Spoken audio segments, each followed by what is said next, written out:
L निनोचा प्रभाव आणि त्यामुळे यंदा कमी होणारा पाऊस हा सध्याचा चर्चेतला आणि तितकाच चिंतेचा असा विषय। या सगळ्या संदर्भामध्ये भारतीय उष्णकटिबंधीय हवामानशास्त्र संस्था म्हणजेच IITM आणि IMD यांचा एक अहवाल समोर आलेला आहे। या अहवालामध्ये राज्यातल्या अनेक तालुक्यांमध्ये सध्या दुष्काळाचं संकट घोंघावतंय। बघूयात या सगळ्याचा आढावा घेणारा हा रिपोर्ट।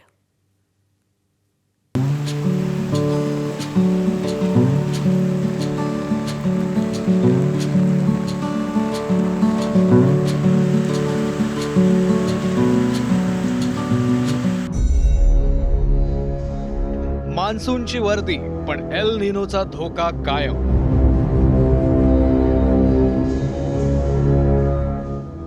राज्यातील 181 तालुक्यात दुष्काळाचा संकट।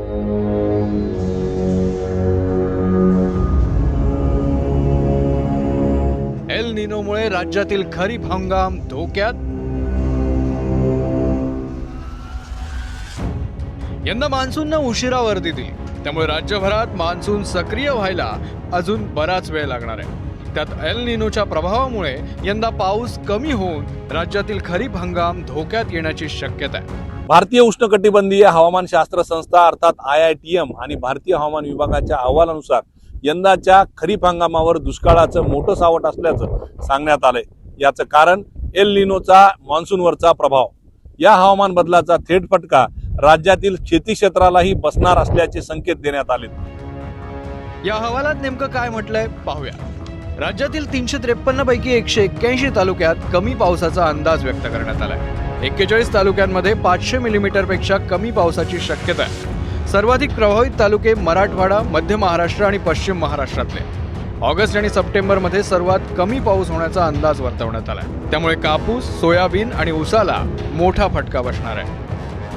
काही दिवसांपूर्वीच हवामान विभागानं राज्यात यंदा सरासरी 90% पाऊस होणार असा अंदाज व्यक्त केला होता।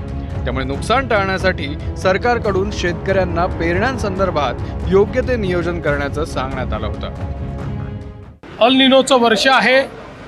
ॲव्हरेज पाऊस जरी 92% असला तरी देखील विशेषतः मराठवाडा, पश्चिम विदर्भाचे काही जिल्हे, उत्तर महाराष्ट्राचे काही जिल्हे आणि आपला अवर्षण प्रवण भाग या भागामध्ये त्यापेक्षा कमी पाऊस पडण्याची संभावना आहे।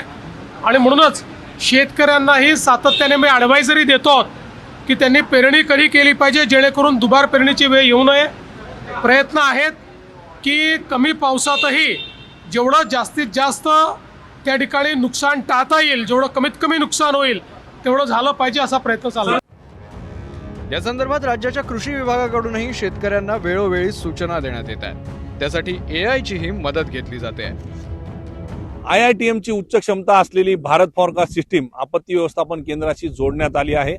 त्यामुळे शेतकऱ्यांच्या मोबाईलवर दर 3 तासांनी तालुकानिहाय अपडेट्स दिले जात आहेत।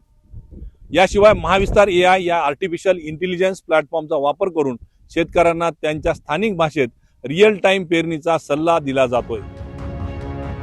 एल निनोचं सावट आणि त्यात मान्सूनचं लांबलेलं आगमन याच पार्श्वभूमीवर IITM न दिलेला इशारा सावध करणार आहे। त्यामुळे या संदर्भात योग्य त्या उपाययोजना करून सरकारनं बळीराजाला बळ देणं गरजेचं आहे। तरच यंदाचं दुष्काळाचं हे दुष्टचक्र भेदता येईल। ब्युरो रिपोर्ट ABP माझा।